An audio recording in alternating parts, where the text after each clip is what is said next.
살아계신 하나님 감사합니다. 하나님께서 오랫동안 사모하는 저희 장한교회 목사님 비록 우리 지체들을 불러주시고 같이 모여 앉아 시각성 말씀을 이 시간 같이 배울 수 있는 이 좋은 자리를 허락해 주셔서 감사합니다.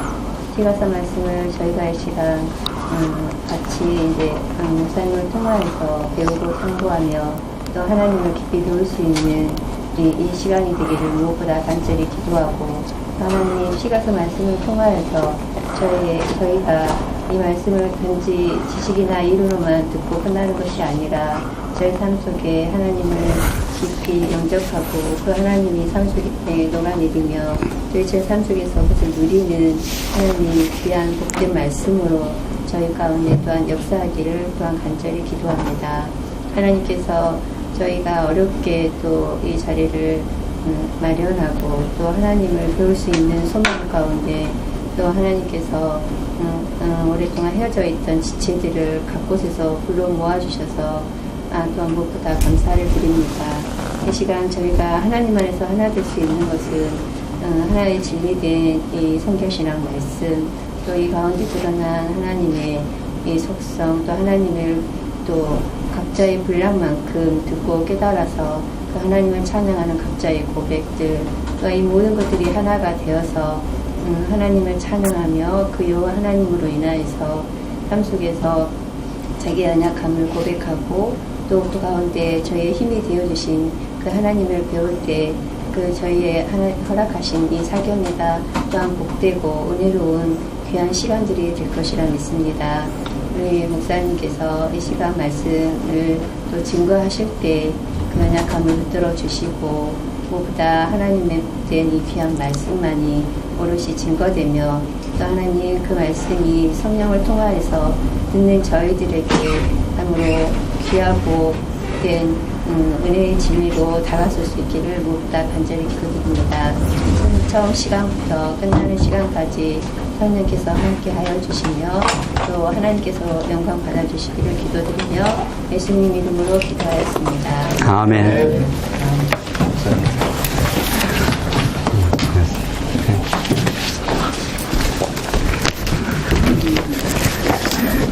예, 우리 하나님 말씀 시편 150편 1절 보십시다. 우리 하나님 말씀 구약성경 시편 150편 1절 말씀입니다. 예, 찾으신 줄 알고 봉독 드리겠습니다. 구약성경 시편 150편 1절 말씀입니다. 할렐루야. 그의 성소에서 하나님을 찬양하며 그의 권능의 궁창에서 그를 찬양할지어다. 그의 능하신 행동을 찬양하며 그의 지극히 위대하심을 따라 찬양할지어다. 나팔 소리로 찬양하며 비파와 수금으로 찬양할지어다. 소고치며 춤추어 찬양하며 현악과 통소로 찬양할지어다. 큰 소리 나는 재금으로 찬양하며 높은 소리 나는 재금으로 찬양할지어다. 호흡이 있는 자마다 여호와를 찬양할지어다. 할렐루야. 네, 오늘 본문 말씀은 우리 하나님께서 주신 우리 동경교회 사경회의 주제가 되는 말씀이라고 그렇게 생각을 합니다. 이번 기회에 그동안 구약에 나타난 역사서 전체를 이미 공부를 했고 지금 최근에 이제 시가서도 많이 공부를 해서 이번 짧은 시간이지만 시가서 전체를 우리가 통해서 하나님 어떠하신 분인가, 어떻게 역사를 주관하시고 우리와 우리 교회와 역사 인생을 어떻게 섭리해 가시는 분이신가를 그 위대한 속성을 우리가 시가서 전체를 통해서 우리가 확인하게 될 터인데, 오늘 시편 150편에 나오는 말씀은 이스라엘 역사 전체를 신실하게 섭리하신 그 하나님께서 얼마나 그 찬양받기에 합당하신 그 위대하신 분인가. 오늘 본문에 나오는 대로 그의 능하신 행동을 찬양하며 그의 지극히 위대하심을 따라 찬양하라. 결국 우리 인생의 가치와 그 의미는 우리를 사랑하시고 우리와 동행하시는 진리 대신 우리 하나님의 그 위대하심에 정비례합니다. 하나님을 잃어버린 이 현대인들, 아담 타락 이후 모든 인생들이 그 하나님의 그 위대하심을 그 망각하고 자기 안에서 삶의 의미를 찾으려고 허우적대고 발부둥치고 아무리 자기 자신의 삶을 크게 만들어 보려고 사업을 크게 하고 권력을 탐하고 온갖 걸 다 해봐도 그것이 얼마나 초라하고 무의미한 건가를 역사가 증명을 해주고 있는데, 오늘 우리 시편 150편 말씀은 1편부터 150편이 정말 놀라운 그 이스라엘 역사를 통해서 하나님께서 이스라엘 백성들에게 그 하나님을 그 찬양하게 하는 말씀인데, 150편이 그렇게 되어 있지 않습니까? 그 하나님의 그 위대하심을 찬양하며 호흡이 있는 자마다 여호와를 찬양할지어다. 하나님께서 그 생기를 불어넣어서 진짜 하나님의 그 생기를 부여받은 하나님 택한 백성은 그 여호와 하나님의 위대하심, 그 전능하심, 역사를 지배하시는 그 주권적이심, 그가 얼마나 우리 인생들의 어리석음에도 불구하면서도 신실하게 그리스도 안에서 그 하나님의 은혜와 사랑을 증명해 주신 분이다. 그를 이번 사경회 때 그 놀라운 하나님을 우리도 함께 깨닫고 공감하고 찬양하는 그런 복된 시간 되시기 바랍니다. 오랜만에 우리가 이렇게 동경에 와서 또 특별히 시가서 말씀을 그동안 쭉 이렇게 흐름을 따라 공부를 해왔는데, 뭐 시가서까지 왔으니까 상당히 많이 그래도 역사가 어느 정도 진행이 된 거죠. 동경교회도 이제 역사가 어느 정도는 진행이 되었고, 또 구약의 그 흐름상 우리가 시가서를 바로 공부하는 것이 아니라 창세기부터 쭉 지금까지 여러분들이 같이 공부를 해왔고, 또 제가 이전에 올 때마다 그 흐름을 따라서 그때 이제 공부를 해왔는데, 시가서까지 왔으니까 얼마나 참 마음이 감격이 있고 우리 기쁨이 있는지 모릅니다.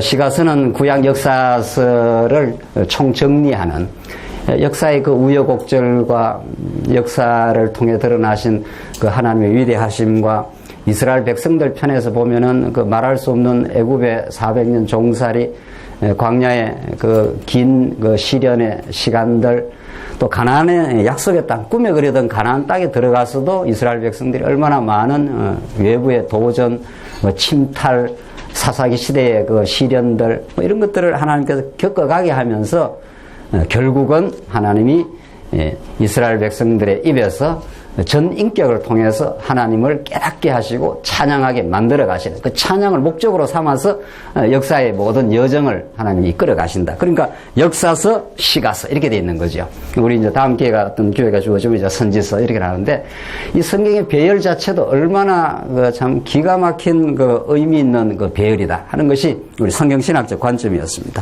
여러분 가진 교재를 이렇게 보시면은, 교환을 보시면은 이미 교환이 여러분들이 강론집을 이미 쭉 공부를 해 가고 있기 때문에 오늘 교환을 제가 그대로 따라가지는 않고 개략적 이번 강의의 흐름이 이렇게 진행된다 하는 것을 이렇게 이해를 하시면 되겠습니다. 우리 서원에서 왜 우리가 시가서를 우리가 욥, 시편, 잠언, 전도, 아가, 이건 너무 방대한 주제지 않습니까? 정말 이스라엘 역사, 그 긴 역사를 통해서 결국 욥, 시편, 잠언, 전도, 아가서라고 하는 그 황홀할 정도의 그 하나님에 대한 그 깨달음, 그의 속성에 대한 그 찬양이 욥, 시편, 잠언, 전도, 아가서에 나와 있고, 그것이 우리 언약 백성들에게 놀라운 그 기쁨이요, 그 찬양이라는 것 자체가 그 기쁨이요, 우리의 그 현대말로 말하면 행복감입니다. 하나님 정말 대단하십니다. 하나님 정말 우리는 그렇게도 범죄하고 또 하나님을 떠나 사는데도 불구하고 하나님 정말 신실하시네요.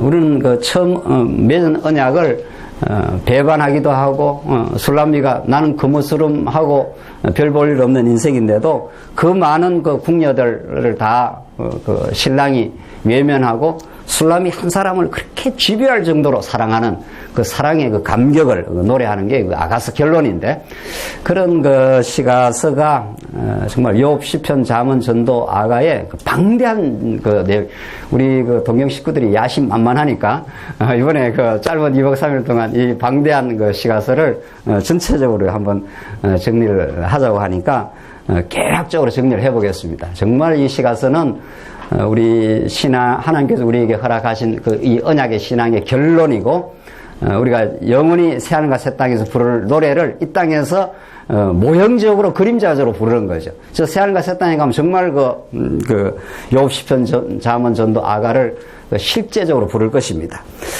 우리는 하나님께서 이런 찬양이 나오기까지 이스라엘 역사를 얼마나 그 고난에 벅찬 정말 400년 종살이, 말이 400년 종살이지 그 기가 막힌 그 죄악의 웅덩이 속에서 허우적거리게도 하시고 또 건져냈으면 빨리 인도를 하실 것이지 그 열흘 길만 하면 갈 수 있는 길이에요. 정말 그렇게 멀지는 않더라고요.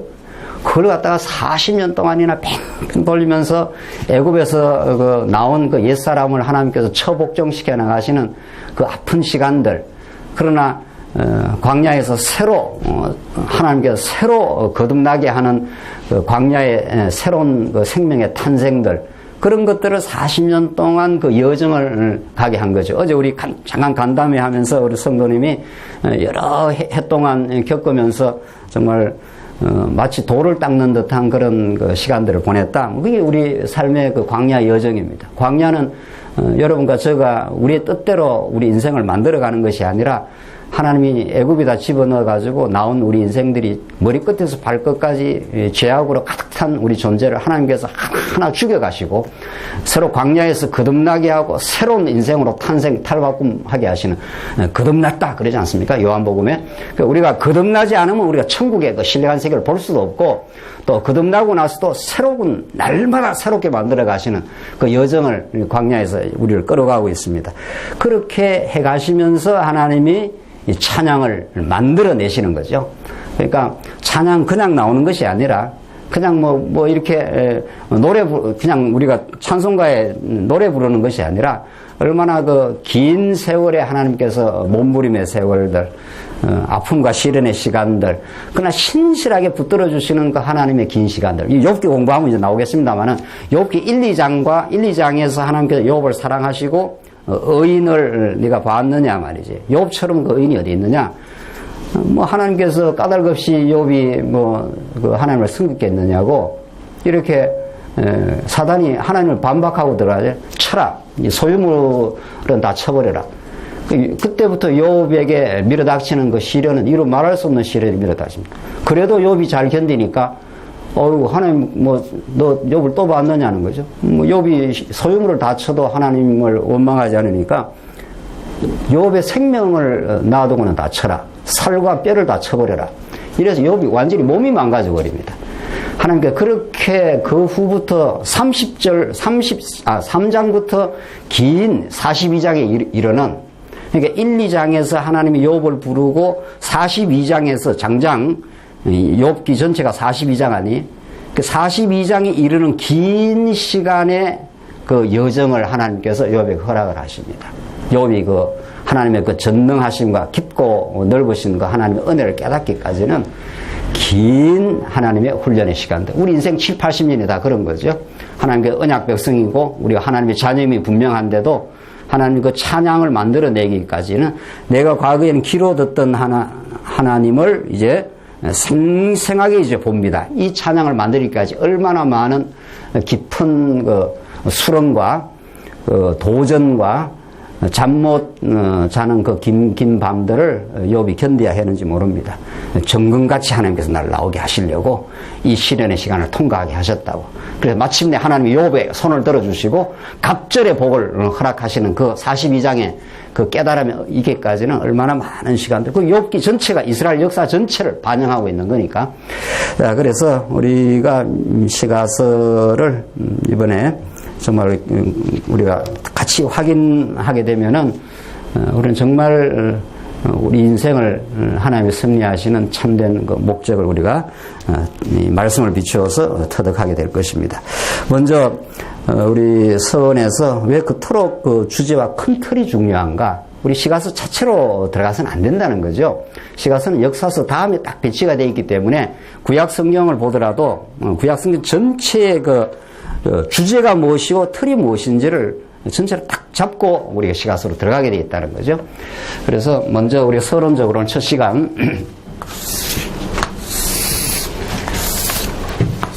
우리가 이렇게 21세기에 우리 잠깐 이렇게 살다 가지 않습니까?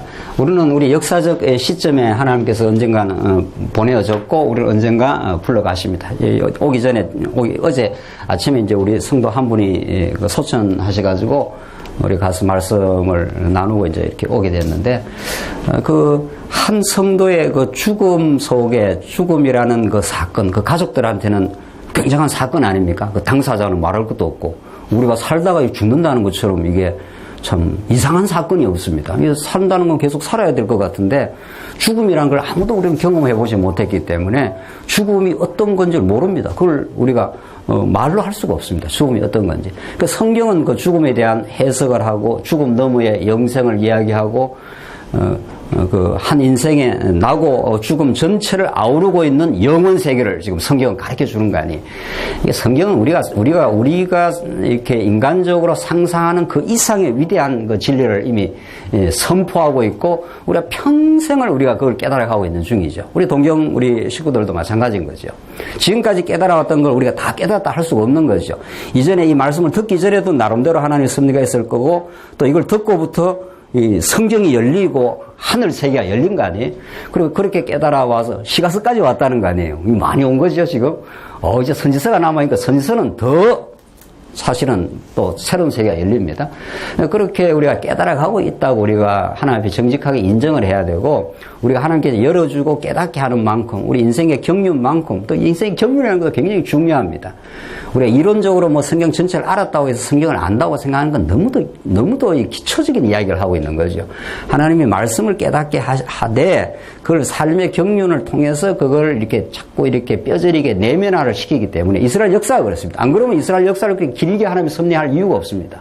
시내산에서 하나님이 딱 율법을 줘서 하나님이 여호와야 이렇게 끝나는 거죠. 근데 왜 그걸 그렇게 40년 동안 돌리겠느냐는 거예요. 그래서 우리가 잠시 이렇게 왔다 가지만은, 잠시 왔다 가는 그런 하루살이 같은 존재가 아니라, 그러니까 이 하루를 살아도 70년을 살아도 하나님 보실 때는 그게 똑같아요. 다 찰나라 그러잖아요. 근데 잠깐 사는 것 같지만은 우리 인생을 둘러싸고 있는 이 우주적인 진리, 영원한 세계를 깨닫고 우리가 천국 가는 겁니다. 사실은 예수를 믿으면 우리 영생을 안다고 그랬기 때문에. 자, 그래서 우리 큰 그 주제와 틀을 우리가 이해하는 게 먼저 중요합니다. 시가서를 들어가기 전에. 자, 그러니까 하나님은 영원히 존재하시고 존재 안에 이미 속성을 품고 있습니다. 이게 진리입니다. 이게 진리는 내가 뭘 이렇게 깨닫는 것도 아니고, 진리를 뭐 어떻게 내가 만들어내는 것도 아니라, 그러니까 기독교 진리 외에 모든 진리 선포는 인본주의라 그런단 말이죠. 인간 중심적으로 내가 이걸 진리라고 생각한다, 뭐 이렇게 뭐 생로병사를 넘어서 뭐 부처가 되는 게 진리다, 어쩌고 저쩌고 유기해서, 이런 것들은 성경이 가르치는 그런 진리가 아닙니다. 성경은 내가 뭐를 만들어내거나 깨닫거나 하기 전에 영원히 하나님이 존재하십니다. 영원히 하나님이 영원한 나라를 경륜하고 계신다는 거죠. 그게 진리입니다. 그러니까 이 진리를 이 계시 세계를 통해서, 이걸 우리 계시 세계라 그러잖아요. 하나님이 당신을 드러내 보여줘야 우리가 깨닫습니다. 그러니까 계시하기 이전에 이미 하나님 존재하십니다. 성경은 그걸 말하고 있는 거죠. 그 존재가 도대체 어떤 분이냐, 이러면 이제 속성을 이제 이야기하기 시작하는 거죠. 그러니까 성경은 그 하나님의 살아계심과 존재에 대해서 차근차근 잘 깨달을 수 있도록 그렇게 설명을 해 가시는 거죠. 근데 그 존재, 그 살아계시고 그 위대하신 분이 이 땅에다가 이 하나님께서 장시를 펼칠 계획이 있는 겁니다. 그걸 우리는 뜻이라 그러고, 우리 한국말로 쉽게 말하면 그걸 우리는 작정이라 그러고, 계획이라 그러고, 당신이 이렇게 살아계심과 위대한 속성을 이 땅의 계시 세계에 보여줄 그런 뜻을 정하신 겁니다. 뜻이 하늘에서 이루어진 것 같이 뭐라 그럽니까? 땅에서도 이루어지이다. 예수님이 정확하게 하나님의 그 뜻을 알고 있기 때문에, 그러니까 이 하늘에 계신 하나님께 영원히 살아계신, 이런데 하늘 가면 우리가 보는 것처럼 파란 하늘이 아니고, 그러니까 표현을 하늘이라고 썼지만 그게 영원 세계입니다. 영원히 살아계신 그 하나님이 이 땅에 당신이 어떤 분인가를 가르쳐 주는 뜻을 정해 놓으십니다.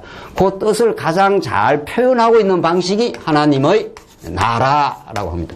그 나라를 통해서 당신이 얼마나 그 나라를 통치하는 주권자냐, 그 나라의 백성들을 사랑하시는 분이냐 하는 걸 그 나라를 통해서 이제 하나님이 당신의 존재와 속성을 드러내겠다. 이게 이제 우리 성경신학에서 가장 성경의 계시의 말씀을 풀어가는 대전제입니다. 이게 대전제.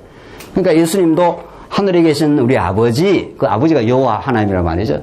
아버지 뜻이 그 다음에 어떻게 돼요? 하나에 계신 우리 아버지 이름이 거룩히 계심을 받으시며, 이렇게 깜박깜박합니다 요새. 이름이 거룩히 계심을 받으시오며 나라에 임하옵시오며, 이렇게 되는 거죠. 그 이름이 그 거룩히 여김, 하나님 여호와 아닙니까? 당신은 언약하면 언약을 그대로 신실하게 이루어오시는 위대하신 분이신데, 우리 오늘 시편 그 150편에 하나님의 행동을 찬양하며 하나님의 위대하심을 찬양하며, 정말 하나님은 어마어마하신 분입니다. 그러니까 어마어마하신 분을 우리 아버지로 품어야 우리 인생이 값이 있어지는 거죠. 그 위대하신 하나님을 모르고 우리 인생이 값이 있어지질 않습니다. 그러니까 끝없이 자기중심적이 되는 거죠. 끝없이 자기가 뭔가를 만들어내고 뭔가 다른 사람보다 내가 더 낫다는 거 증명하고 그러느라고 인생 다 소진하는 겁니다. 인생은. 그러나 그렇게 우리가 다 살았는데, 예수 믿기 전에는 그 하나님의 그 위대하심과 그의 신실하심과 그의 자비하심, 그것이 뜻으로 드러나고 그게 하나님의 나라로 드러나는 거예요. 그러니까 예수님이 그걸 정확하게 알고 있기 때문에 하늘에 계신 우리 아버지, 그 다음 하시 이름이 거룩히 여김을 받으시오며, 그 다음에 나라에 임하옵시오며, 뜻이 하늘에서 이루어진 것 같이 땅에서도, 이 하늘에서 영원 세계에서 이미 다 하나님이 다 작정하고 다 완료시켜 놨습니다. 영원히 하나님 다스리고 계셔요. 그걸 우리에게 보여주시는 것을 우리는 계시세계라. 그걸 어떤 방식으로? 언약의 방식으로, 이런 거죠. 이게 언약 성취입니다. 그래서 이 계시세가 이게 열려나가는 거 아니겠어요? 그래서 그 나라가 임하옵시오며, 하나님의 통치하시는 그 나라가 얼마나 행복한 나라예요. 이게 의와 평강과 희락의 나라라고 사도 바울이 그렇게 말하지 않습니까? 이 나라 속에 우리가 살게 하는, 이게 교회입니다. 교회. 우리가 예수 그리스도가 우리의 왕이 되어 주시고 하나님의 뜻을, 그 왕이신 그분이 그 뜻을 우리에게 이루어 주셔서 그 나라, 우리가 백성으로 살아가도록 하는 거죠. 이게 구약의 개념 아니에요. 백성으로 산다 하는 게. 그걸 신약적 버전으로 바꾸면 아버지 속에 우리가 다 형제 자매로 한 몸을 이루어 교회를 이룬다, 이런 뜻입니다. 그러니까 뭐 구약이나 신약 메시지는 똑같은 거죠. 그 버전이 좀 다른 거죠. 구약은 그 나라 백성으로 다윗 왕이 되고 이스라엘 백성들이 그렇게 이방 대적한테 고생을 하고 사사기 때 침략을 당하고 하다가 왕이 딱 등극을 하니까, 왕이 딱 통치를 하니까 뭐 이방 대적들 꼼짝도 못하는 거 아니에요. 다 오히려 조공을 갖다 바치고 이렇게 튼튼하고 강력한 나라가 이 다윗 왕국 속에서 이루어지는 거죠.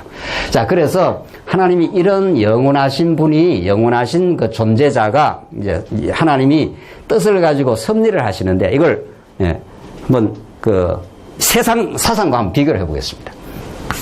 서양 신학은, 서양 철학은, 서양은 존재론을 가리키는데, 요즘 젊은 사람들이 있으니까, 서양은 진짜 존재하는 게 뭐냐? 이게 모든 그 서양 그 철학하는 사람들의 질문입니다. 우리 인생도 살다 보면 자꾸 이렇게 낡고 병들고 늙어지고 이렇게 언젠가는 죽습니다. 우리 그 한 사람의 죽음을 우리가 어제 그 예배드리면서 뭐 얼마 전에 멀쩡하게 살아있어 우리 신방, 물론 뭐 병원에 있었기 때문에 병원에 가서 신방하고 이렇게 살아있었는데, 이제 하나님께서 숨을 거두어 가시면 아무 반응이 없습니다. 우리는 살아있다는 건 반응하고 즐거워하고 표정이 있고 뭐 이런 게 살아있는 건데, 뭐 하나님께서 딱 숨을 거두어 가면은 아무것도 아니에요.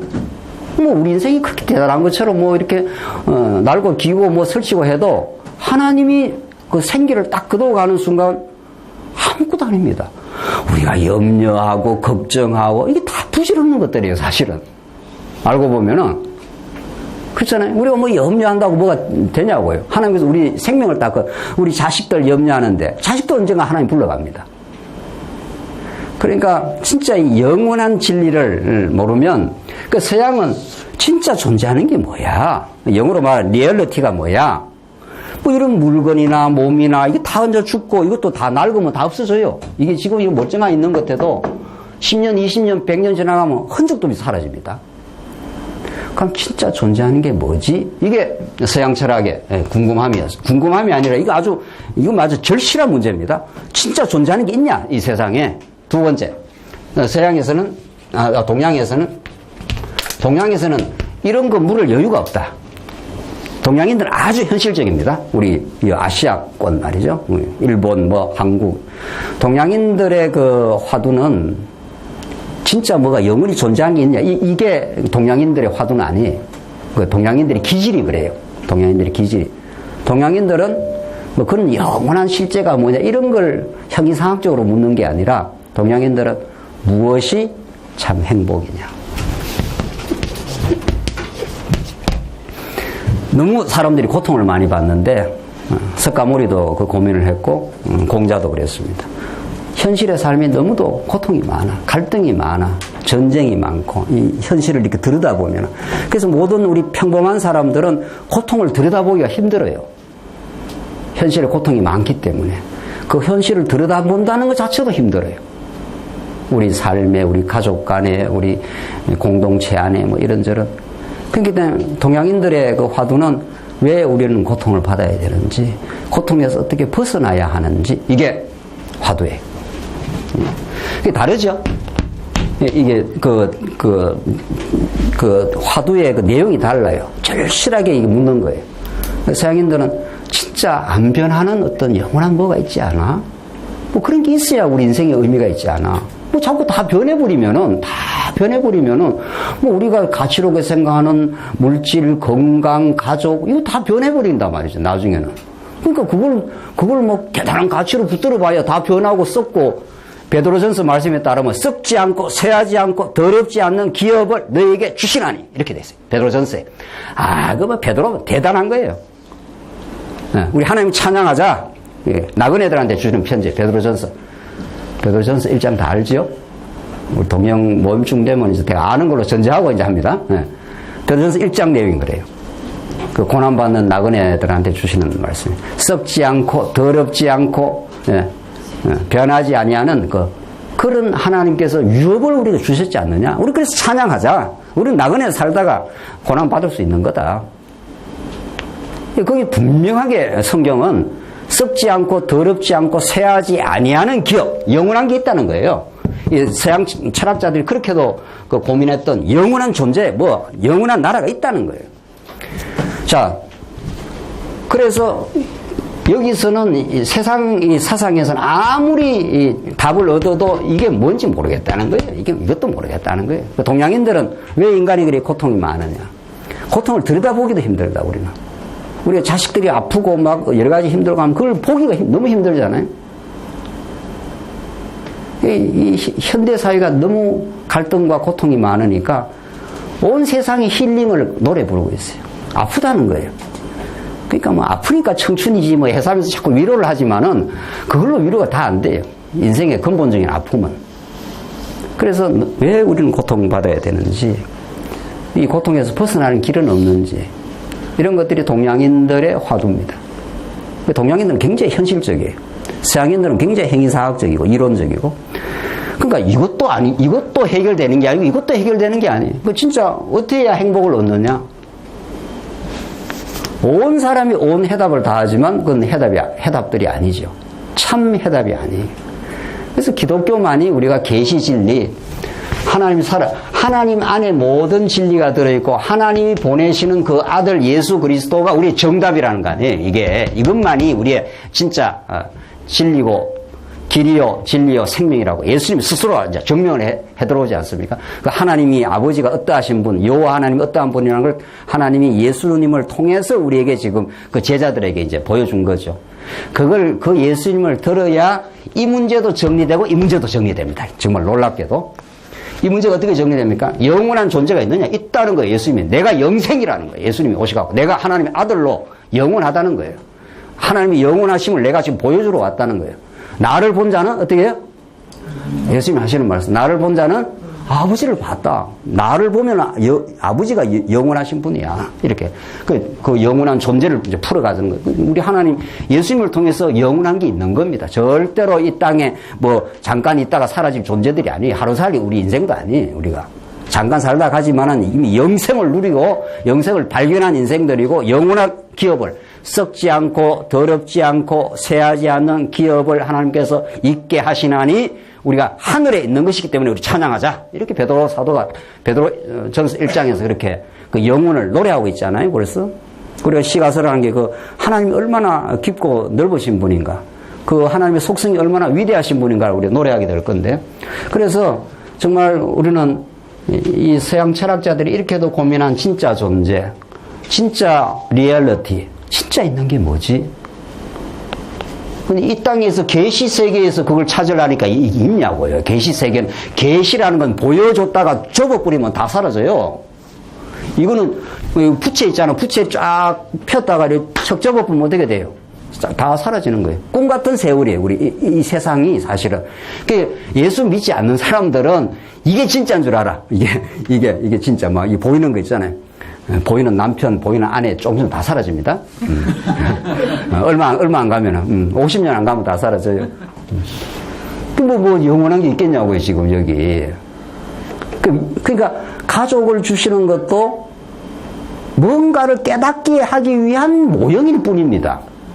가족 간에 아프고 때로는 즐겁고 하는 그 모든 것들은 뭐를 가르쳐 주기 위한 지시물이 지시하고 있는 중이에요. 하나님이 계시를 했기 때문에 하나님 당신이 어떤 분인가를 계시하기 위해서 가족도 주고 사업도 주고 뭐 교회 그 중에 가장 중요한 교회도 허락하고 이렇게 했는데 그 모든 걸 통해서 뭐를 깨달으라고 하는 거예요. 땅의 걸 바라지 말고 하늘을 봐라 하는 게 다 그런 말이에요. 땅의 걸 통해서 하늘을 보라는 거죠. 히브리서가 다 그 말이에요. 하늘에 있는 것을 모형과 그림자라. 지금 그 말을 지금 히브리서는 하고 있는데 그 계시 진리를 모르면 땅의 게 다예요. 예수 안 믿으면. 또 예수를 믿긴 해도 이 신령한 진리의 깨달음이 없으면 그냥 땅의 것만 보고 사는 거예요. 계속. 우리 가족이 잘 돼야지. 뭐 사업이 잘 돼야지. 잘 됐으면 얼마나 뭐 가게. 잘 되면 나쁘다는 건 아니에요. 잘 하세요. 사업도 잘 하시고, 그 자체가 나쁜 건 아닌데, 그걸 통해서 뭐를 지금 가르쳐 주고 있는 거예요. 계시니까. 열어서 보여주고 있는 중일 뿐이고, 그게 다 끝나면은 이쪽으로 다 간다, 이 말입니다. 주로 하나님으로부터 말미암고, 하나님부터 나와서 주로 말미암고 주께로 어떻게 해요? 돌아감이라. 그렇게 나중에 다 돌아가요. 그럼 이 땅이 허무한 거냐? 그것도 아니에요. 자, 그래서 영원한 세계가 있어요.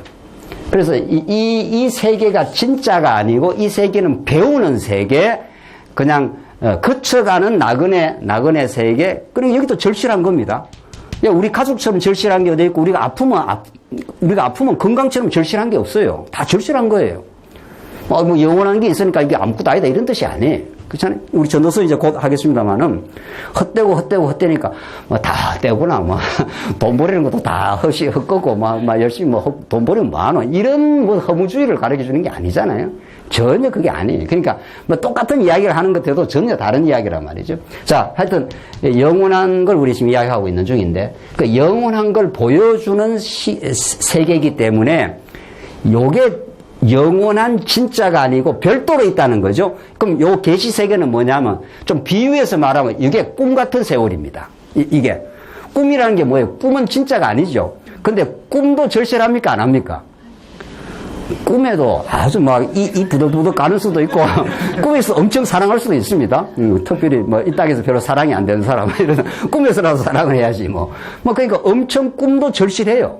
그러니까 악몽을 꾸는 사람은 너무 놀랄 사람도 있고, 또 꿈에서 너무 해피해갖고, 꿈에서는 엄청 좋았는데 왜 내 현실에 이렇게 힘드냐, 이런 사람도 있잖아요. 그러니까 이게 꿈인지 실제인지. 그러니까 알고 보면 하늘 계시가 없는 사람은 이게 진짜인 줄 알고 여기다가 모든 걸 걸잖아요. 이 가족에다가 모든 걸 걸고, 돈에다가 모든 걸 걸고 이러는데, 전도서 기자가 그렇게 말한단 말이죠. 솔로몬처럼 쾌락과 그 부귀와 명예와 권력을 한 몸에 누려본 사람이죠. 근데 솔로몬이 그걸 지나고 나서 하나님의 진리를 깨닫고 나니까 꿈 같은 이야기구나, 이게. 꿈처럼 허망한 것들이구나. 그 자체를 추구한다는 것 자체가. 그래서 이거는 꿈같이 잠깐 있다가 사라집니다. 꿈에서 너무 좋아할 필요가 없어요. 꿈에서 너무 괴로워할 필요도 없다고 따지고 보면. 꿈이니까 깨고 나면 이제 실제가 따로 있는 거니까. 깨고 나면 진짜가 있는 거니까. 이게 이제 실제의 세계예요. 진짜로 존재하는 세계가 있다고. 그러니까 여기서는 그런 꿈 같은 세월이니까, 꿈도 절실하긴 하지. 그러나 여기는 진짜를 가르쳐주고 있는 그쪽으로 자꾸 이렇게 우리의 시선을, 우리의 깨달음을 인도하는 가족들이고, 우리의 사업들이고, 우리의 건강관리고, 그리고 중요한 우리의 교회도. 이 교회 생활 이렇게 하면은 영원한 나라에 가면 이런 진짜 천국이 이루어지겠구나. 이렇게 이제 깨달으라는 거죠. 세상에서는 다 악이 다툼하고 이기적으로 서로 밀고 땡기고 하고 이러지만 우리 교회 와서는 우리 하나님 말씀 안에 있으니까 우리 지체들 간에 서로 정말 우리도 지체들 만나서 너무 반갑고 지체들의 그 어려움에 같이 공감해주고 싶고 또 진리를 깨닫고 새로운 소망을 가지고 전진하고 싶고 이런 그 하나님 나라를 누리잖아요. 그거에서 끝나는 게 아니고 그걸 맛을 보면 여기 가면은 진짜 그렇겠다. 이런 소망을 우리 가진다는 거죠. 자, 그래서 이 주제가 그렇게 중요합니다. 이 영원한 세계. 자, 그래서 영원한 이런 그 진리를, 이 계시 세계를 진짜 이렇게 감싸고 있는, 영원히 감싸고 있는 영원한 세계가 있다는 거죠. 이 서양 철학의 질문이 풀린 거잖아요. 두 번째, 동양인들이 그렇게 고통 많은 세상에서 참 행복이 무엇일까? 우리는 어떻게 해야 우리가 서로 갈등 없이 잘 살 수 있을까? 이것도 동양인들은 현실적으로 절실한 문제입니다. 우리가 갈등하면 굉장히 괴롭거든요. 이 갈등이 어떻게 해야 우리가 벗어날 수 있을까? 아프면 굉장히 괴롭습니다. 아프면. 권사님하고 어제도 우리 한 성도님이 무릎이 엄청 아파가지고 치료를 해야 되는데 또 여러 가지 또 어려움이 있어요. 그 당사자는 그 아픈 거는 굉장히 인생이 막 무너진 겁니다. 많이 아프면은. 우리가 건강하니까 이렇게 그냥 살고 있는 거지. 어디 몸이 조금만 아파보십시오. 어디. 그럼 온몸이 막 몸살이 나고 온몸 열이 나고 벌써 그 인생의 의미를 느끼기가 어렵죠. 몸이 계속 많이 아프면. 그러니까 이 고통에서, 질병에서, 우리 인간관계의 관계 갈등에서, 전쟁의 그 틈바구니 속에서 전쟁이 또 얼마나 많습니까? 지금도 북한하고도 그렇고 조금 좋아지는 척 하는 거죠.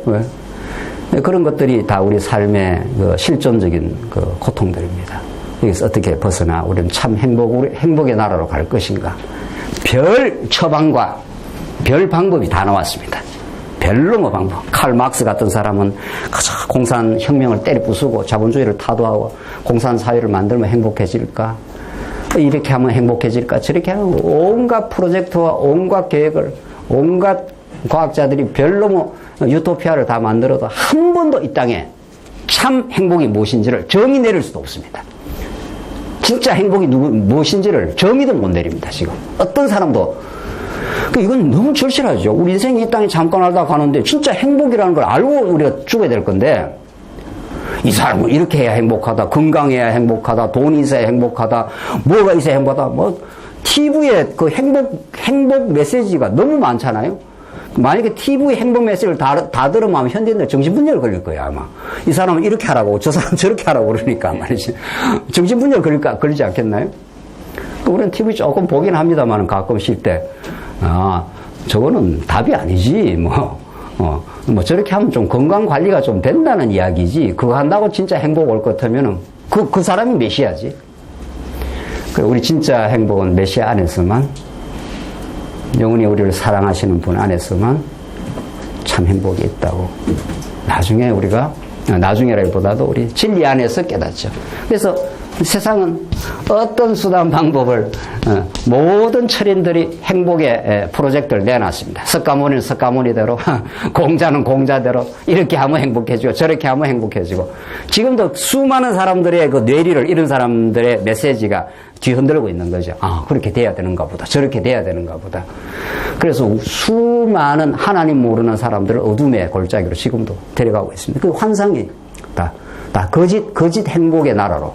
그러니까 예레미야, 이사야, 나중에 이제 이사야, 예레미야, 에스겔, 다니엘 그 선지자들이 하나님 어떤 분인가를 다시 가르쳐 주는데, 이스라엘 백성들이 그 붕괴된 현장 속에서 나라가 붕괴되었으니까 행복이 다 사라진 거 아니에요. 그렇잖아요? 두 눈이 뽑히고 시드기야가 막 짐승 끌려가듯이 다 끌려갔거든요, 바벨론으로. 그럼 행복이 있습니까, 없습니까? 현실적으로는 없지요. 그런데 그 와중에서도 인간이 얼마나 악독하고 인간이 얼마나 자기 행복을 추구하는 줄 아십니까? 하나님께서 애국으로 가지 마라 그랬어요. 너희들 그냥 바벨론 잡혀가. 바벨론 잡혀가야 너희들이 얼마나 하나님 앞에서 반역하고 어리석은 죄인임을 깨닫고 하나님이 70년 만에 돌아오게 한다고 그랬거든요. 그 70년이 너무 긴 거예요. 그러니까. 너무 기니까 어디로 빨리 도망가서 해결을 찾으려고 합니까? 어디로? 예레미야를 공부를 하셨나 안 하셨나? 또 부분적으로 한 것 같은데 이제 본격적으로 한번 해야죠. 예레미야서에 애굽으로 가지 마. 절대로 가지 마. 애굽으로 가면 너 망해. 애굽이라는 게 왜 이스라엘 백성이 자꾸 애굽으로 가려고 하는가? 애굽도 제법 큰 나라예요. 그 당시에. 애굽이 원래는 가장 강력한 나라였고, 나중에 아수르, 바벨론이 점점 이제 더 강력해지면서, 이제, 아수르, 바벨론하고 이 애굽하고가 이 자웅을 겨룬단 말이죠. 그 당시에 그랬어요. 그러니까 하나님은 바벨론으로 데려가려고 이제 한 거 아니에요. 바벨론이 강력한 나라니까. 그래, 바벨론을 가야 너희들이 깨닫고 돌아온다. 너희들이 지금 깨달음이 중요하다. 여호와 하나님의 그 은혜와 사랑을. 그래서 데려가려 하는데 이스라엘 백성들은 가서 가는 것도 멀고 또 70년 있다 돌아온다니까 너무 까마득하고 그렇잖아요. 회복이 한 7년 있다 돌아온다 하면 뭐 금방 갔다 오겠는데 뭐 70년 가니까 뭐 내가 언제 죽고 돌아오나 말이지. 이게 하나님의 뜻과 내 뜻이 자꾸 이렇게 먼 거예요. 그러니까 어디로 가면 좋겠다 판단한 거예요. 애굽으로 가면 좋겠다는 거예요. 애굽도 강력한 나라니까 또 가까우니까 애굽은. 거기 가서 살짝 피신해가지고 애굽한테 좀 왕한테 비위 맞추고 이러면은 그 바벨론 환란을 그 초토화되는 환란을 피할 수 있겠다. 그게 예레미야가 아주 막 예레미야가 아주 하늘로 내리꽂히는 그 예언을 합니다. 너 가면 죽는다. 글로 가지 마. 글로 가면 그게 거짓 행복이야. 이렇게 된 거예요. 이 행복의 메시지가 이제 이렇게 끝에 나와요. 거짓 평안이야, 그게. 세상이 주는 평안, 세상이 주는 행복, 애굽이 주는 행복은 잠시 너희들이 피신하는 것 같아도 더 큰 올무에 걸린다. 내가 가라는 대로 가. 그게 예레미야의 그 후반부의 메시지예요. 그래서 진짜 애굽에 간 사람들 다 망합니다. 다 죽습니다, 애국에 가. 그게 진짜 행복인 줄 알고 갔는데 행복이 아니더라는 걸 깨닫게 되고.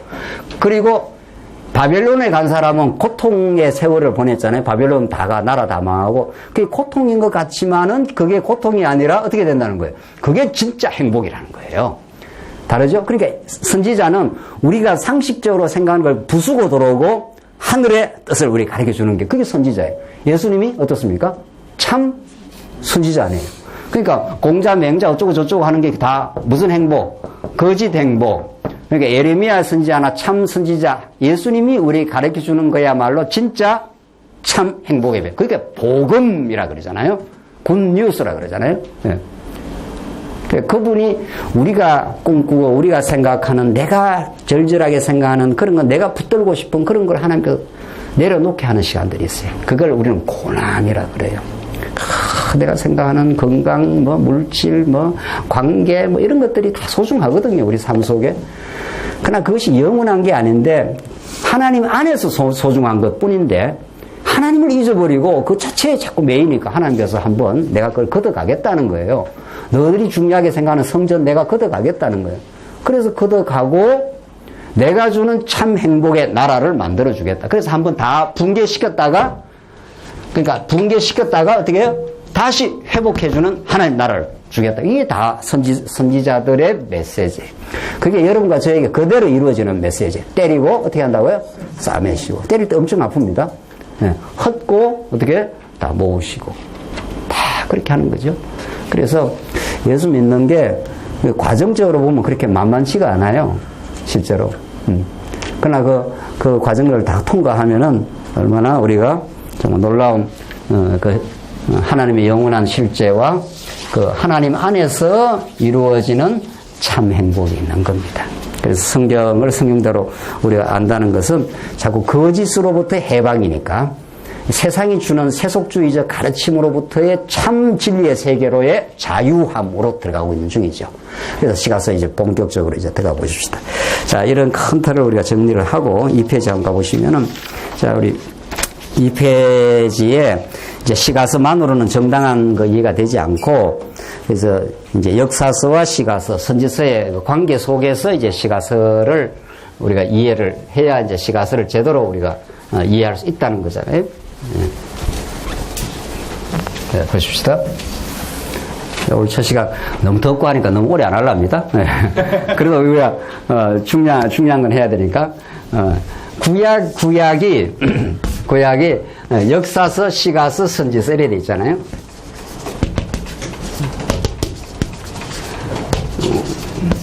우리 지난번에 몇 년 전에 와서 역사서, 시가서의 관계를 했다고 지금 이제 기억이 나는데 오늘 그 관계를 넘어 시가서 본론으로 이제 들어가게 됩니다. 둘째 시간부터 들어가는데 자, 하나님께서 왜 이렇게 만들어 놨을까? 그 다음에 이렇게 또 계속 연결이 될까? 역사서가 바탕입니다.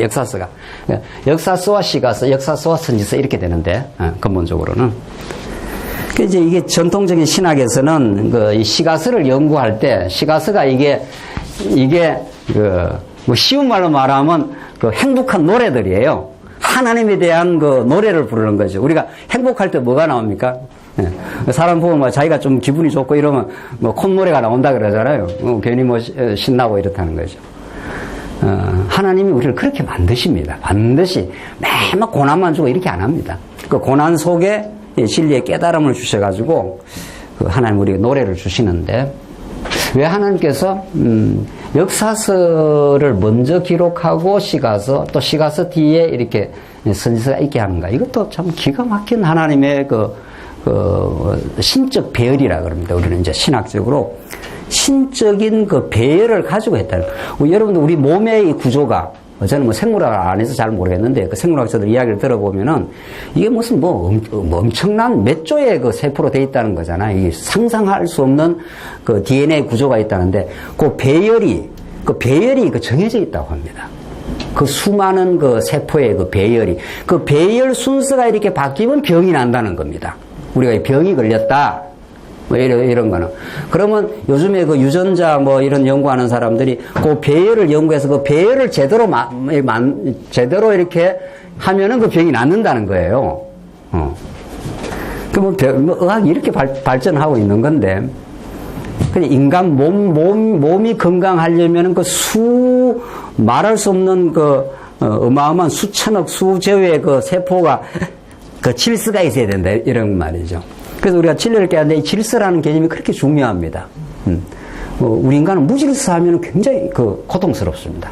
집안이 막 흔들어져 있으면은 당장 머리가 아프잖아요. 하기야 또 머리가 복잡한 사람은 또 무질서하는 게 좋은가 봐요. 어떤 사람은. 현대인들이 좀 그런 편이에요. 현대인들은 막 무질서한 것도 뭐 자기 머리가 복잡하니까 좀 복잡해야 좋은 거예요. 오히려. 그럼 머리가 정상적인 사람 같으면은 이 무질서한 걸 견디기 어렵죠. 뭔가 새로운 질서를 만들려고 합니다. 모든 이 권력자들이 새로운 질서를 세계의 새로운 질서를 만들려고 하는 거잖아요. 인간이 자기 질서를 만든다는 거예요. 그러니까 트럼프라든가 뭐 김정은 뭐 우리 문 대통령 이런 사람들이 전에 냉전 체제의 질서와는 다른 새 질서를 만들려고 하는 거잖아요. 그게 권력자들 꿈이에요. 그게 사실은 하나님의 뜻이거든요. 하나님께서 질서를 만들어 가는데 인간이 뭐 이렇게도 해보고 저렇게도 해보고 하는 것 뿐입니다. 사실은 그 질서가 영원한 것도 아니고. 자, 그런데 우리가 이제 성경에 이 질서라는 게 있단 말이죠. 이건 정말 이거 하나만이라도 우리가 정확하게 우리 첫 시간에 처음에 했던 그 화두를 우리가 좀 검토를 하고, 진짜 이 기독교라는 게 이게 뭐 간단한 뭐 삶의 처방이라든가 문제 해결의 무슨 뭐 메시지가 아니구나. 이게 영원한 뭐가 있구나. 그리고 행복이라는 거, 인간에게 그렇게도 중요한 행복이라는 게 기독교가 설명을 해주고 있구나. 이게 우리 첫 시간 첫 화두였지 않습니까? 두 번째는 질서라는 개념이 있구나, 성경 안에. 그 성경을 왜 우리가 성경 신학적 이런 그 접근을 이 시대에 우리에게 주신 참 놀라운 하나님 은혜라고 우리가 믿느냐 하면은 지금도 제가 이제 논문을 쓰고 뭐 이렇게 책들을 좀 보는 편이지 않습니까? 여러 신학자들의 책을 보면은 뭐 전통적인 신학자들 지금 현존하는 뭐 기라성 같은 신학자들이 바보들이 아니에요. 그 사람들이 무슨 바보겠어요? 뭐 다 머리 좋고 공부 많이 하고 뭐 이런 사람들이에요. 그러나 그 사람들이 바보들 아니고 제대로 공부를 하는 사람들인데도 성경 전체 질서를 잘 못 잡는단 말이죠. 그건 전제가 틀려서 그래요. 우리는 어떤 논리를 어떤 전제 속에서 이렇게 전개를 하게 돼 있는데 우리는 성경 신약과 구약을 창세기부터 계시록까지 어떤 질서 있는 말씀이라고 대전제를 하고 들어가 버리잖아요. 이게 딱 맞아 떨어진 거죠. 우리 그동안 창세기부터 계시록까지 한 귀절도 한 사건도 한 인물도 그 배치되지 않아야 될 때 배치된 게 아니라 정확하게 배치돼야 될 때 배치가 돼 있다. 이렇게 우리 믿어버린 거 아니에요. 그리고 실제로 성경을 이렇게 보니까 그렇게 돼 있다는 게 성경신학적 관점이에요. 그래서 이거는 너무도 겉으로 드러날 때는 뭐 좀 이렇게 다른 사건들이 이렇게 전개되는 것 같은데, 여기 뭐 아브라함 사건도 있고 이삭도 있고 다윗도 있고 뭐 여러 가지 뭐 자꾸 사건들이 있는 것 같지만 그 밑에 어떤 모종의 그 아주 질서 정연한 하나님의 도도한 역사의 흐름을 주관하는 그 질서가 있다는 겁니다. 이걸 우리가 터득을 진짜로 이 머릿속에만 빙글빙글 터득하는 게 아니라 깨닫는 게 아니라 진짜 온몸으로 우리가 터득하게 되면은 자기 삶에 대해서 굉장히 든든해집니다. 왜 그렇습니까? 하나님의 도도한 물결이 그 거부할 수 없고 저항할 수 없는 하나님의 주권적인 언약 성취가 내 삶에 지금 이루어지고 있다고 이렇게 믿는 거란 말이죠. 여러분 오늘 이 자리가 우리가 이렇게 의도적으로 만든 자리가 아니에요. 아 그랬구나. 오늘 이 자리도 하나님의 하나님의 큰 섭리 가운데 한 대목 아닙니까? 하나님이 이 세상을 섭리해 가시는 섭리 가운데 여러분과 저의 인생을 뭐 어떻게 하다 보니 일본 온 거 아니에요? 일본 왜 왔습니까? 네? 일본 오게 된 무슨 동기가 있을 거 아니에요? 제가 오늘 시간이 있으면 한 사람 한 사람 이렇게 묻어가면서 하면 엄청 좋은데 뭐 일본은 동기가 있을 거 아니에요? 자기 그때 이 해외를 온다는 것은 각별한 동기가 있어서 오는 겁니다. 네. 무슨 뭐 그냥 해외 바람 쐬러 가볼까 뭐 이렇게 오는 사람은 없잖아요. 뭔가 그 청년 때 뭔가 뭐 절실한 뭐가 그 당시로는 있었을 거 아니에요. 그런데 그게 각자에게는 그런 나름의 그런 어떤 동기와 판단을 가지고 왔지만 하나님의 도도한 우리 첫 시간 첫 대목에서 이야기한 큰 그림 속에서는 하나님이 당신이 이 땅 위에 계시하고자 하는 영원한 하나님의 뜻과 그 하나님 나라를 이 땅에 보여주시고자 하는 그 거룩한 하나님의 도도한 섭리 가운데 그런 우리 각자에게 어떤 그런 마음들을 주셔서 여러분들이 일본 온 거 아니에요. 그렇죠? 그래, 그걸 터득한 걸 진리를 깨닫는다. 이런 뜻입니다. 아, 나는 그때 뭐 어떻게 해서 일본 오게 되긴 됐는데, 이렇게 돌이켜 생각을 해보니까, 지금 와서 생각해보니까, 하나님이 어떤 분인가를 우리에게, 오늘 시가서가 주제니까, 어떤 하나님이심을 가르쳐 주려고 이 땅에 나를 보냈구나. 일본 땅에. 그런 그 깨달음을 터득을 한다는 겁니다. 그러면 그걸 아하 이렇게 되는 거 아니에요. 그래서 내가 일본에 와서 고생도 했구나. 그걸 이제 심리학적 용어로 상담학적 표현을 쓰면은 아하 경험이라 그러더라고요. 아하 경험. 아하, 그래서 그랬구나. 아하 경험이라는 게 우리 인생을 굉장히 전율케 합니다. 아하라는 경험이 없으면 내가 왜 와야 되는지, 내가 이 고생을 왜 쎄 빠지게 하는 건지, 뭐 이렇게 하잖아요. 그러면 점점 사람이 우울해진다는 겁니다. 애 키우는 것도 힘들어, 돈벌이 하는 것도 힘들어, 뭐 이러면, 자꾸 사람이 이렇게 깔아앉는다는 거예요. 현대는 이렇게 우울함이 많잖아요. 왜냐면, 아하 경험이 없으니까. 아하, 이래서 하나님께서 나를 이 땅에 보냈구나. 그게 이제 터득이 될 때 그걸 심리학적 용어로 말하면 아하 그러는 거고, 우리 성경적으로 말하면 뭐라 그럽니까? 할렐루야 이렇게 하는 거죠. 우리 하나님을 찬송하려로다. 하나님을 찬송케 하려고 나를 일본 땅으로 보냈구나. 이렇게 되는 거란 말이죠. 역사의 파란만장한 시간들, 아픔과 고통과 갈등과 이 모든 역사는 그런 겁니다. 다윗의 역사가 잠시 찬양하죠. 다윗의 긴 역사를 보면 우리 사무엘 상하 지금 공부하고 있잖아요. 주일날. 세 차례 시련, 잠시 왕이 되어서 찬양 좀 하고 이방 대적 섬멸하면 또 타락과 비극. 시련, 타락과 비극이 길이 갑니다. 그거는. 깨닫는 거는 아하 하는 거는 얼마 오래 안 가요. 우리 인생 속에. 우리 청년도 있고 한데 20대, 우리. 뭐 인생 그렇게 푸른 꿈이 많지 않습니다. 제가 푸른 꿈을 꾸고 서울에 올라왔는데 몇 년이 갖고 두 다리를 못 쓰고 낙향을 했다는 거예요. 그 이후에 긴긴 연단의 시간들 말이죠. 우리 인생이 다 그런 거예요. 그런데 놀라운 건 하나님께서 질곡과 시련과 긴 터널이 길수록 정말 그래서 드디어 여명의 불빛이 이제 떠오르기 시작하면은 그렇게 행복할 수가 없습니다. 그러니까 많이 긴 터널을 아프게 겪은 사람이라야 여명의 시간을 빛 대신 예수 그리스도를 그렇게 달콤하게 받아들이는 겁니다. 그걸. 시가서가 다 그런 겁니다. 시가서 어디 안 그런 거예요. 욥이 얼마나 긴 터널을 통과했고 시편 전부 거의 다윗의 다윗 말고도 좀 있지만 거의 다윗이라고. 다윗은 다 그런 사람들입니다. 예.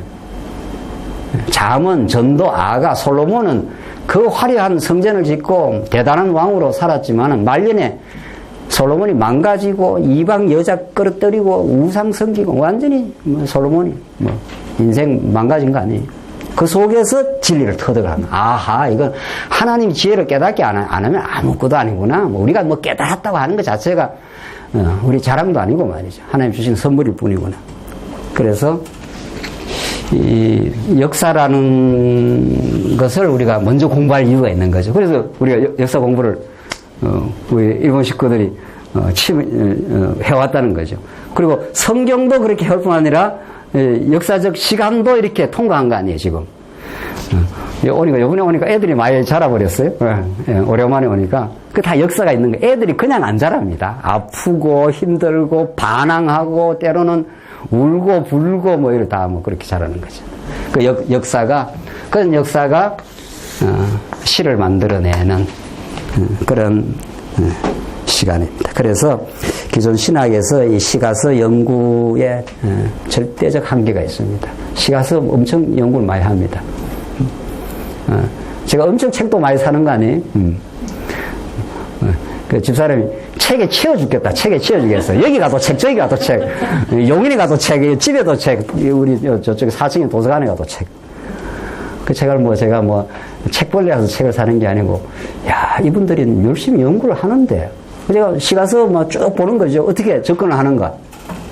그 역사서와 시가서를 연결해서 봐야 이 시의 의미가, 드러날 건데 말이죠. 그걸 연결해서 연구를 안 보고 시만 계속 분석을 한단 말이죠. 그러니까 깊은 의미가 안 나오죠. 그래서 우리가 역사서와 시가서, 이 관계 속에서 우리 인생을 풀어낼 수가 있고, 아하, 이런 우리 역사를 하나님의 뜻이 있어서 우리를 동경에 보내고 일본에 보내고 우리 인생을 이렇게 섭리해 오신 이 모든 것들은 이걸 목적 삼아서 그 하나님의 전능하심, 그의 신실하심, 그분 주권적으로 마음대로 하시는 거 아니에요? 중국 보낼 수도 있고 일본 보낼 수도 있고 마음대로 한국에 살게 할 수도 있고. 그래서 저도 어려움들이 많고 이런저런 저희 개인적으로나 가정적으로나 또 최근에는 교회적으로나 그 어려움이 있으면 어디를 좀 피하고 싶은 거 아니에요, 우리 인생이. 최근에는 그런 생각이 많이 없어졌습니다. 저는 어려움이 있으니까 자꾸 이렇게 피하는 뭐를 찾았어요. 애국으로 가고 싶은 거죠. 애국으로 가면 잠시 피하고 싶은 거죠. 근데 자꾸 훈련을 겪으니까 하나님이 그냥 있게 하는 그 자리가 최고야. 그 자리에서 죽어. 그 자리에서 연단받고 죽어도 상관없어. 영원한 세계가 있어. 그 자리에서 하나님 배우는 게 행복이지. 내가 꿈꾸는 교회, 내가 꿈꾸는 가정을 내가 만들면 그게 가짜야, 오히려. 그건 무너지게 돼 있어, 오히려. 그게 점점 그런 하나님이 자꾸 깨달음을 주셔서 그 지금 있는 자리가 최선의 하나님의 섭리. 좀 불편하고 때로는 어렵고 갈등스러워도 하나님이 이곳에서 더 진리를 깨닫게 하시려고, 나를 나되게 하시려고, 우리 교회를 교회되게 하시려고 하나님이 하시지. 이렇게 깨달아지면서 그 애굽을 좀 덜 찾게 됐습니다. 여러분의 애굽은 무엇입니까? 틀림없이 있을 거예요. 틀림없이 좀 피하고 싶은 게 있어요. 그쪽으로 한번 가는 것도 괜찮아. 가면, 이거는 진짜 피할 곳이 아니구나. 이걸 이제 터득하고 온다는 거예요. 근데 바벨론으로 가면, 바벨론에서는 엄청 고통스러운 것 같아도, 바벨론에서 또 또 살 길이 열립니다.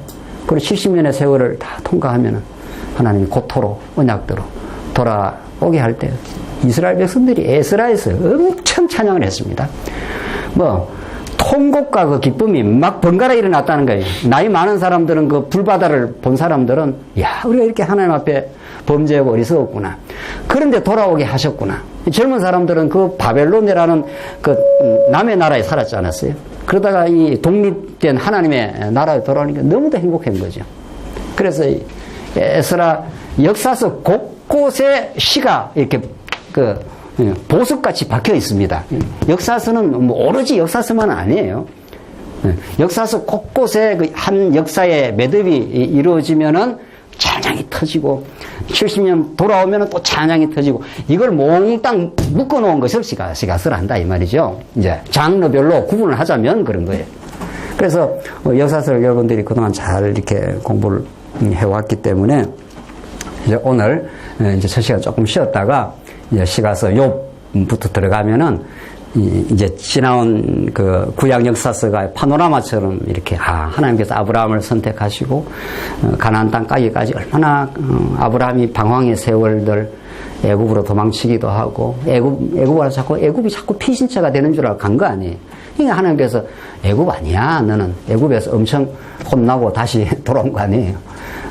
또 혼은 진짜 혼은 누가 났나? 아브라함이 이게 맞아 죽어야 될 판인데 이방 왕이 하나님 앞에 매를 작신나게 맞고 아브라함은 보호해가 또 돌아오게 하고 그렇게 아브라함을 끝까지 지켜주는 하나님. 이삭, 야곱, 이스라엘 민족, 다윗 이렇게 역사가 계속 진행되면서 그 놀라운 하나님의 그 오대 소송을 노래 부르고 찬양하고 그리고 그 모든 것들이 예수 한 분에게 우리가 영원히 사랑하고 영원히 찬양할 예수님 한 분의 그 놀라운 그 진리의 세계로 우리를 이렇게 인도해 가고 있는 게 구약 전체 메시지예요. 조금 쉬었다가 우리 본격적으로 하시죠. 아이고, 네. 아이고, 좀 오랜만에.